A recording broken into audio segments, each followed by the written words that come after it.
listen to a part 2 because this is obviously getting longer than I expected, and this is getting good, okay? But another question, and I get this all the time, and was not gonna go here this way, but what was it like being single? And I told y'all we're gonna dive deep into that sometime. we will definitely dive deep into that. But what was it like being single? I will say it was, in the beginning, very hard. So when I became single in 2016, that's when I kind of went left.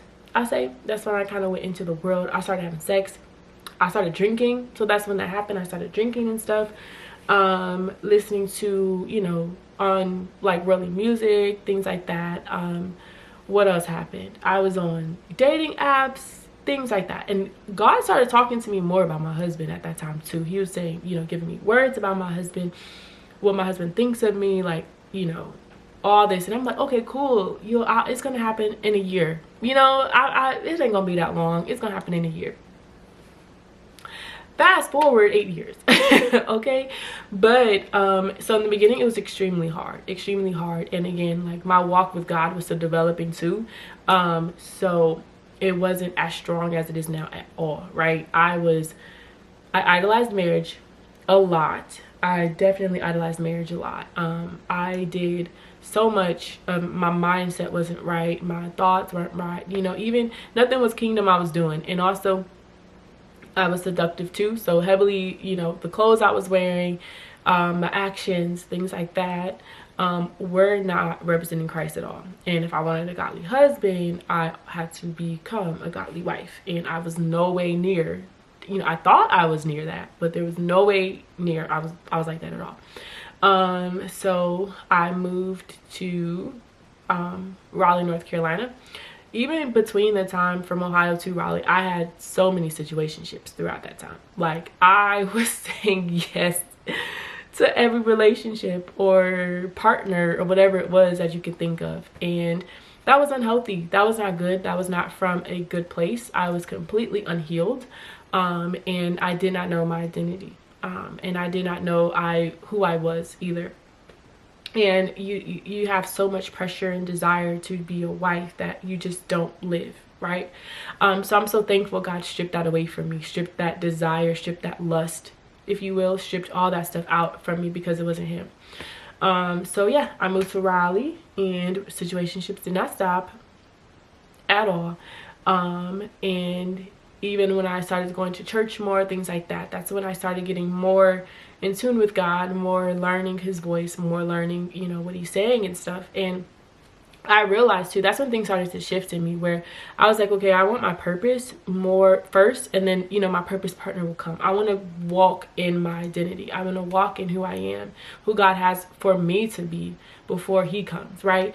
And I wanted to live. So even with Kaylin Speaks, how it used to be, like a lot of the old stuff y'all see in the Instagram, live through your singleness, like life through your singleness and stuff. And because I was doing that, like, I had still a desire for marriage. That desire was still great at that time. Like, it was huge, right? But I began channeling or challenging myself to live now, to live for God first, number one, and to live for myself. Like, who do I want to become? Who do I want to be? Like, life started to change, you know, for me. And a lot of my friends were there too. A lot, like I said, we were all single at the time. The girls, we were single. Yeah, we had our situationships and stuff, but we were just single and living life at the time. So we go a lot on rooftops and, you know, food and shopping and stuff like that. So that's really what birthed, like, that part in me, right? And even the community aspect too, the women, the sisterhood that I had, that was really cultivated in Raleigh. Like, God was maturing that in Raleigh, in me. And so all that was transpiring in me as well. And I still had that desire too. Like, I thought, even when God had said, you know, this person's a no, this person's a no, this person's no. I remember one time God said, you know, I thought this specific person was it. Like, on paper, we were purpose partners. You couldn't tell me not one thing. We were purpose partners until God said no. And that's why it's so important to, one, listen, to know the voice of God, number one, and two, to obey the voice of God. You have to obey his voice, because I didn't. And because I didn't, I got my heart broke. Okay, and that was not the first time I got my heart broke because I was disobedient, right? Because he had already told me it was a no. And then the closer and the more, you know, with God I became, the more just I only wanted him, right? And so it wasn't until I moved in 2021 when I started to say, like, okay, I need to put this away. Like, I've had countless situationships at this point, like I can't even count them. And I need to really just needs to be me and God. So that's when my relationship with God like just skyrocketed. I was so hungry for God, hungry for the word. I was praying in tongues like 30 minutes to an hour a day. I was going in for Christ. That did not mean people did not pursue me, right? I still had to be led by the Holy Spirit. There's some I did talk to, and then God was like, okay, go a different way. I'm okay, I will do that. Another thing that birthed out too that season was a close counsel as well. So I would, you know, discern and hear the voice of God. Okay, Lord, is this person for me, not for me? And what I love so much is my close counsel. When it was a hard no, it was a hard no, right? They weren't playing that. But if it was something where they were like, okay, you need to pray and seek God for yourself because he wants to give you that answer, like I was leaning too much on them more than God, that's when I would discern, like, okay, this is a no, or, you know, I'm gonna go a different way, you know. So yeah, that's how that would happen. And I remember one person who was a counterfeit.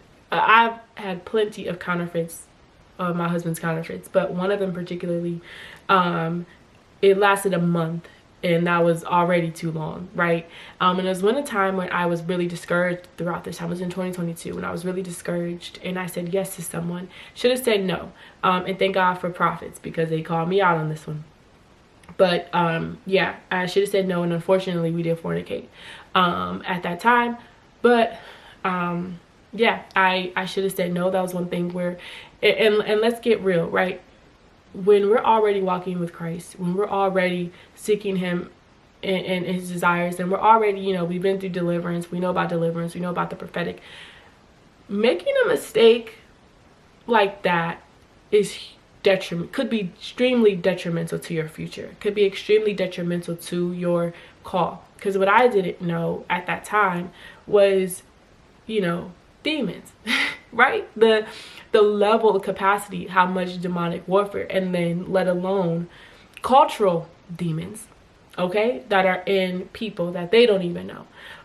So that's why, one, it's super important to not marry anyone who's not, you know, who's not unequally yoked with you. That is, hello, red flag already. We're not doing that. We're not doing that, and no one's doing that at all. But also to be led by the Holy Spirit too. It was a no from jump, and I, you know, tried to put him into Christ. You cannot missionary date. That's not a thing. It is not you to save someone. It is God to save someone. Okay, that's a big deal. So all that, and it was God's no. So yeah, and leading up to my husband, and I shared this before, but I was, you know, in literally my secret place with God. I was leaning on him. I was healing, going through, you know, the things with God. And like I said, I was still getting pursued and things, but I had to use discernment. People looked like they were my husband, like they had the, when God started revealing to me, you know, the attributes of my husband, the qualities of him, his life, you know, things like that. So I'm made more aware of who this person is. There started being people who looked and who sounded like my husband, and it takes prayer and discernment. I'm like, no, couldn't do it. And I'm so thankful, again, so thankful to know the voice of God for myself, because that's what saved me. You know, once I started to obey, that saved me so much time, and that'll save you so much time too. You won't have to delay your process when you know the voice of God already, and when you are obedient to him, you will not delay your process. You know, you'll just go through it. That doesn't mean it's about to happen at that time. No, it's still a process, but you won't delay it. Okay. But yeah, so all that stuff happened, and I gave God my marriage at that time too. I'll say about like I don't even know when I did that, but I still had a desire for it, but it was nothing nearly as big as it was when I first started, like, the single journey, basically. But that's when I gave God just my marriage in general. I gave him my singleness, and I gave him my marriage, because I was like, okay, I'll stay single, that's fine, it could happen. And honestly, I didn't even think my husband was gonna come last year. Like, I knew and I felt it, like he was coming very soon, but like it happening the way it did, I got prophesied that, but like I was like, hey, if it does, it does. If it doesn't, it doesn't. I'm cooling with God. Honestly, I wanted to start traveling more. Like, I wanted to, and my friends know this, I was actually planning on putting my condo on Airbnb to travel, like for a stay for months in New York and for Texas. I was gonna go back and forth to New York and Texas because I really wanted to travel a ton. Like, I was like, why am I still here in this region? Like, I've outgrown this region as well. I've seen what there needs to see, and I'm ready to dip. Like, I'm ready to go. So that was me. I actually, a month before he pursued, I was already set up the Airbnb stuff, like the papers and the forms and stuff, to put my house on Airbnb, and I was about to live. I literally had a shift moment, and I was like, I'm going to live. Like, I have given this thing to God. I have endured the counterfeits, the lessons. I have so much in me. Now I can just put that on the shelf somewhere and just be free. Like, that season, that test is over. Cool. Let me just live now. And then bam, Denzel pursued. So that's how all that happened. But I really did give it to God in the wait. And again, what I learned from my waiting season was that I'll say who you are in your singleness adds a level, it's just a level beneath who you are as a wife in your marriage. So there were things, and I'll also be honest too, I was too independent, and where God had to strip some things from me. I think I shared that before too. God had to strip some things from me, actually, because I was too independent. But I would say where, be wise in your singleness, okay? Be wise about what you think about, be wise about what you watch, be wise about how you carry yourself and how you act. Not only because you're a wife, but for your wife, but because you are still your own individual as well. And how you carry yourself, your husband will see. Like, if you're unhealed, that is not going to like go away in marriage. It's going to be magnified, right? And I know that you've probably heard that before, and it sounds so cliche, but what happens and what happened, like, things will be magnified, right? And so there will be some scenarios, some things brought up, conversations brought up, where if your unhealed self will, speak out or lash out or whatever it will be. And it's literally, that's what the mirror is. It's literally like a mirror, like, oh snap, I handled it this way. I got exposed in this part of my area. And God exposed it, allowed it to happen. And so I need to work on XYZ, right? So even when people are coming to me asking me questions about marriage or questions about my single journey and stuff like that, do your work now.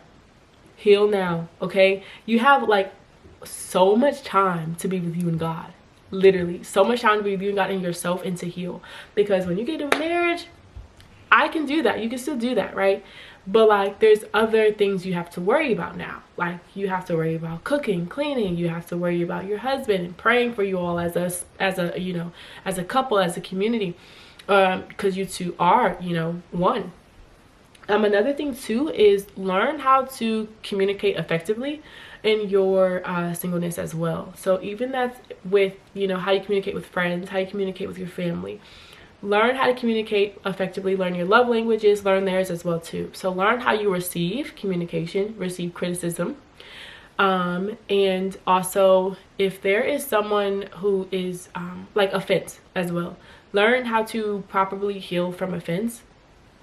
Because your spouse is going to be the closest person to you, which means they're going to be the first person to offend you. They're going to be the first person to check you. They're going to be the first person to, because they see everything about you. They're going to be the first person to pray for you, to intercede on your behalf because of XYZ, whatever it is. They'll also be the first people to celebrate you too, right? Like, that's amazing. But just make sure that you are healed, whole, and well. In walking out your process with God. Make sure you're walking in your purpose. Now, my husband found me at the well, okay? I was in church. I was serving, I was with my friends, I was like with my girls. I was not out here wilding. I was not doing none of that stuff. I had gave all that stuff up before he showed up. Okay, like before he showed up, I was just in my purpose, walking it out with God. I mean, I would spend 6 hours with God every day, like praying, reading the Bible, worshiping 3 hours in the morning, 3 hours at night. I was going in, okay? I was not thinking about no guy, I kid you not. Even when he was still at our church, like within those 3 months between January and March before he pursued me. Like I saw him one time in February and he then still slipped my mind. Like I was not paying him no attention, and it took God to soften my heart to tell me that's my husband. Okay, so that's the thing. It took God to say, okay, it's time. I wasn't doing it myself. I was not even thinking about it. I told you, I said no to him. I was not thinking about a relationship at that time. I gave all that stuff up to God, and it wasn't until God had softened my heart to him and then he pursued me. So hello. Another thing too, don't pursue a man. Please don't pursue a man. They really do like to pursue. They are really like, and I know my ladies out there, if you're like who I used to be, you are you have lots of strength. You're a really strong woman and very dominant, and you carry that strength on you. Learn to be soft. Okay? Learn to be soft. My husband, in his prayer, was not to have a strong woman within marriage, like a strong, I'm the man of the house. That was not him. That's not even biblical, right? He wanted a woman, a godly woman, who is soft emotionally, who carries herself really well and respectfully, not have to be hard all the time.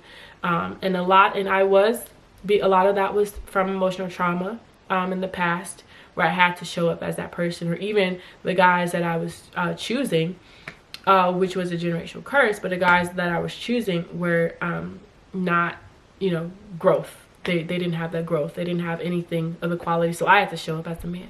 I had no choice to. So that was my past until Zell came after I got deliverance and healed, and therapy, of course. After all that, I think therapy was in 2023, I believe, but after all that, then that's when he showed up. And even still, like I said, I had to learn to become, like, God shipped away my job from me too, because I couldn't even carry even more of my independence and my, levels of me were in me, that I had to strip that up. And I had to learn what it was like to be submissive in a new way, a deeper way. I had to learn what it was like to be his wife that he needs. And yeah, so don't be, again, don't hear what I'm not saying, okay? You are still strong. It's okay to be that way. It's okay to be in a godly manner, in a godly sense. It's okay, and using for the glory of God. It does need to be purified sometimes, absolutely. It definitely needs to be purified, all the time. But within marriage, just make sure you're not overly exuding that. And that doesn't mean you have to change yourself for marriage. No, that's not a thing either. I did not change myself for marriage. I got better. In fact, when I yielded to God, God started changing me. Okay, that's what happened. I yielded to God, and I'm like, I am changing. What is going on with this old Kaylin? It's not here. And that was prophesied over me too. Like, the old Kaylin ain't here. She's not here. Not 1 ounce of her is here. Okay, and I love that for me. I love that for my family. Okay, but yeah, I'll definitely say that, because that is something that and a lot of women have that too. Another thing to add to this as well, a lot of women have that. They say, like, because, well, I am strong, I am dominant, and I don't want to feel like I have to not be myself so my man can feel whole. You ain't gotta do all that. No. Okay, let me tell you something.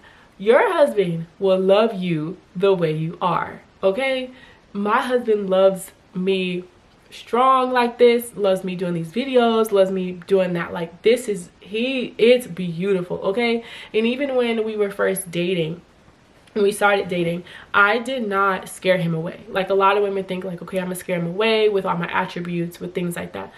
I told Denzel my attributes. I earned my bachelor's, my master's, got a condo, a car, all the things about me, by God's grace. Okay, because it wasn't me, all by God's grace. And he's like, oh wow, that's so amazing, baby, like that's so great, you know. And I told him my job and you know how much I made at the time. He's like, wow, that's so awesome, cool, like, you know, you are what I prayed for, like thank you so much. You still gonna submit? He looked at me so straight, like, and you will still submit with everything you got? You gonna marry me? You gonna submit? And that's on period. And he literally said that, and he was like, and you know, my prayers, I'm going to help add to your life. I'm not going to take anything away. I'm only going to add to what God has already done before I got here. And that's a godly man. That's the difference. It wasn't me trying to be over dominant, because you know, sometimes you could be so used to making the decisions in your life that you, okay, I'm gonna make this decision. No, strip that up. He's a man. He makes the decisions. He's going to consult you, okay? He's going to consult you. Submission is still freedom. Submission is freedom. Submission is not control. That's what it is. There's a difference. However, he's still the head of the home, right? And you still have to honor him. You still have to serve him. But he's not going to take away your individuality. He's not going to do that. Your godly husband will not take away what God has already put in you and placed in you and produced in you. He will only add to that. So Denzel is only adding to what God has done and making it better and making it, you know, more to the levels that it's supposed to be now. So I get that all the time, that question, because y'all know my personality. Y'all know how I am. Like, y'all know, if God says do something, I'm gonna do it. And I have the grace to succeed and excel at it by his grace only. And you know, likewise, that's on his life as well. He has the ability and the grace to succeed at everything God puts in his way. And he is not intimidated by the things I have done. In fact, he even tells me, he's like, when I'm not doing my videos, or if, you know, something's going on and I don't have time, he's like, okay, you gonna make time for it, babe? You got it, your purpose. You have to walk in your purpose, babe. Even throughout the book, oh my gosh, y'all, time out. Even my book, I was telling him about it last year when we were dating, and he was encouraging me, praying over me, praying with me throughout that season, even to the times that I would tell him, like, I don't want to birth this book out, like, I'm tired, I just want to just relax and chill. He's like, absolutely no way. What did God say? You ain't just get married and stop. No, you got married and you're going to continue on. So his encouragement, his push, and his prayers are what really helped me. Even to the fact of the book title, my husband was the one who helped me come up with the book title, the new one for this, The Wait, Transitions Through Life, that whole thing. It was him and I sitting down having a conversation.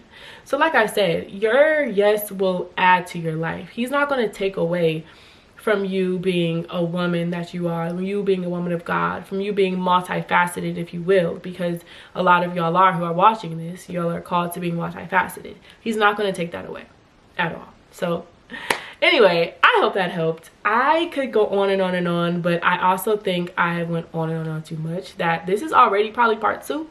We might need to make a part 3, because this is such a topic that I love. I've gotten it so many times, and so many women too have lots of questions, lots of discouragement, a lot of, you know, where did you find him? How do I look? What do I do? Let's talk about it. Yeah, I don't know. For me, God told me to get off dating apps a long time ago. So I got off like 2017. That's when I got off of dating apps. And then I've been meeting people face to face ever since the conference face to face. But other than that, my husband was face to face at church, period. Okay, so whatever God is telling you to do and how to meet him, do that. Another thing, and we'll stress this out in a longer part 3, but God's timeline, submit it to him. Like, submit your timeline to God. I had to do that.